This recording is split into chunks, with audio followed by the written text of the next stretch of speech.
ఇలా దేవుడు చేసిన వాగ్దానాలు ఎప్పుడైనా గాలి కొట్టుకుపోయాయా? అంటే ఆయన నిర్వర్తించుకోకుండా ఆపేశాడా? పోనీ అబ్రాహాముతో దేవుడు చేసినటువంటి వాగ్దానం ఏదైతే ఉందో, నీ సంతానాన్ని దీవిస్తానని, ఆ సంతానాన్ని దీవించడం ఏమన్నా మానేశాడా? ఆ శారా ఏమన్నా గొడ్రాలుగా ఉండిపోయిందా? ఉండిందా? లేదు. ఈరోజు ఇజ్రాయేల్ అనే దేశం అబ్రాహాము సంతానమే.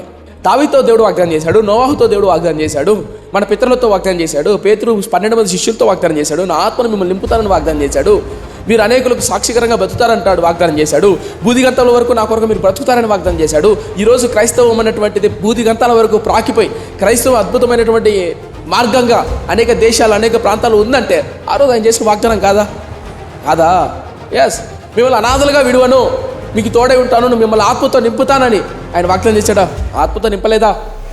నింపాడు. మనం ఒంటరితనంగా కొన్నిసార్లు కట్టుకున్న భర్త, కట్టుకున్న భార్య, పిల్లలు, తల్లిదండ్రి, చదువు లేదనో, విద్య లేదనో, డబ్బు లేదనో, అందం లేదనో వదిలిపెట్టినా, బంధువులు చుట్టాలు నా అన్న వాళ్ళు వదిలిపెట్టా, ఒంటరిగా 4 గోడల మధ్య కూర్చొని ఏడ్చినప్పుడు, ఎవరు మనల్ని అర్థం చేసుకోలేనప్పుడు అర్థం చేసుకున్న దేవుడు వదిలిపెట్టాడా?